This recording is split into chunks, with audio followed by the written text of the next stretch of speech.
Hello, and welcome back to Drug Tales. As always, I am your host, Michael Darkside, and once again, thank you for joining me. Experience year 2000, published November 13th, 2005. Gender, female, body weight 150 pounds, age at the time of experience not given. Dosage, 3 bumps, insufflated methamphetamine. I wish things could be as simple as they were on Meth. A Methamphetamine Report by Abnormally Dizzy. I was in the middle of my drug experimentation phase, in which I was trying every drug I could lay my hands on, save heroin or coke, because of personal fears of danger and addiction. Interestingly enough, my mind didn't place this fear on meth. I no longer partake in any illegal drugs, only because of my progression into panic disorder. While I'm still battling that, I have no desire to bring on attacks with drug use. But hopefully, once somewhat recovered, I can again journey into the world of recreational drug use. Of course, this is assuming the disorder wasn't brought about by my usage. Anyway, I had a friend, Adam, who to me seemed the paragon of drug information. I knew my father had tried many different drugs over the course of his lifetime, but at the age of 19, coupled with the place I was in my life, I was not ready to discuss this with him. I had been trying different types of drugs since a young age, 12 or so, started smoking pot, and therefore had built up a large network of contacts. Adam could lay his hands on nearly whatever he wanted within a week or two, usually even during droughts. So when he told me he had something special, I took notice.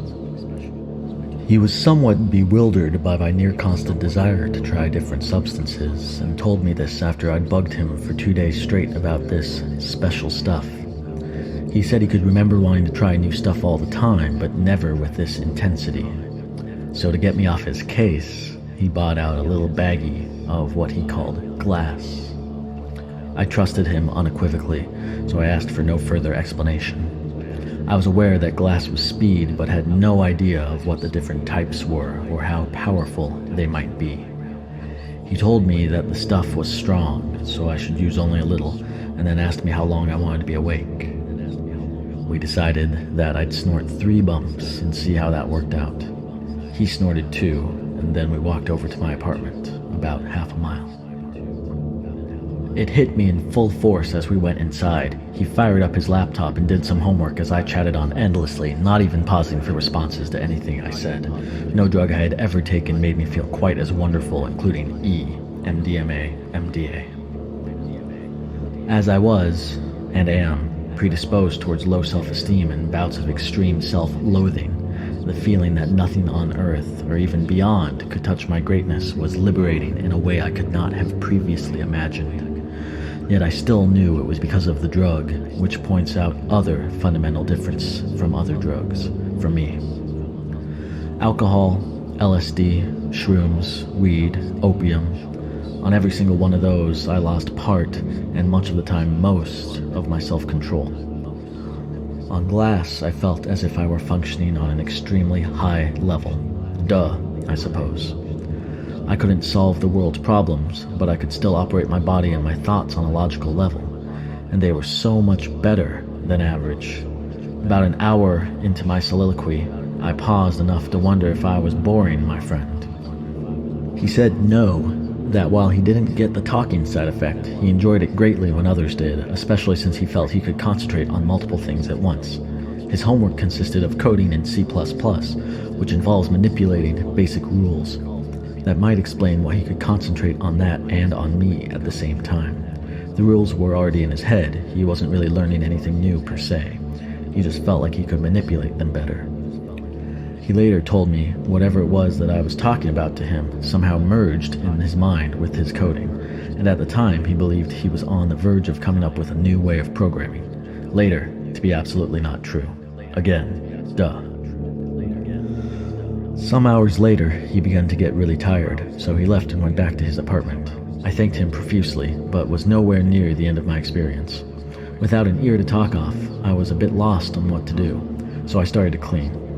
I was subletting an apartment for the summer and was too jittery to try and do homework, as he had done. The owners of the place were obviously not the cleanliness is next to godliness mentality, so I had my work cut out for me.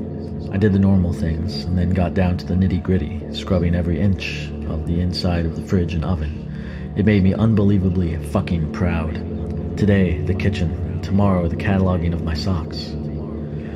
We had started the experience at around 6 p.m. Saturday evening, and when I next looked at the clock, it was 8 o'clock Sunday morning. He gave me a call around then, and we walked to a Friendly's for breakfast, about a mile for me, half a mile for him.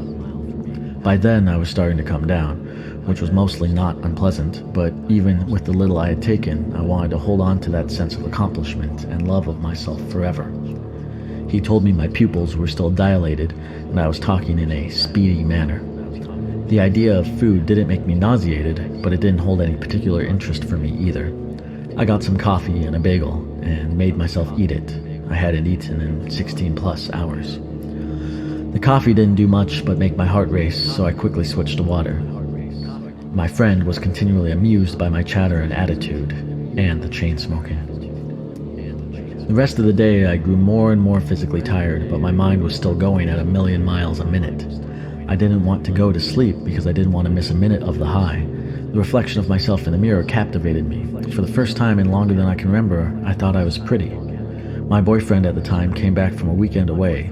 He didn't necessarily approve of my drug usage, was worried because of my addictive personality, nicotine and alcohol amongst non-drug related personality traits.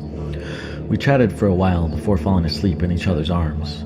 That was at about 10 p.m. Sunday night.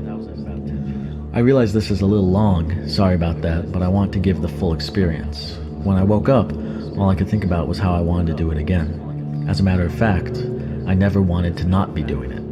While the majority of my drug-related experiences, except for alcohol, which is an entirely different long story, have been positive, and in some cases mind-expanding, nothing had ever or has ever reached me on such a profound level.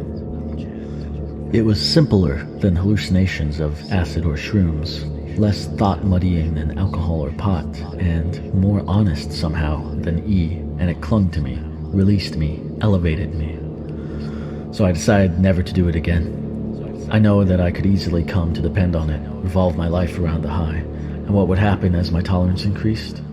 I wish I could tell you that I used the memory of adoring myself, worshipping the wonderfulness that is me, and kept it as a measure of how I could feel when completely sober. I didn't. If only life were a movie, and an after-school special at that.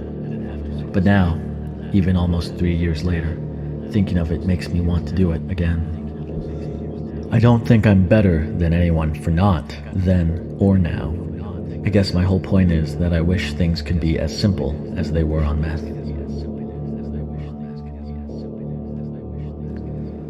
Thank you again for joining me, and if you get the chance, feel free to leave a like and subscribe. Make sure to stay tuned for the next Michael Darkside, Drug Tales. Good night, and good luck.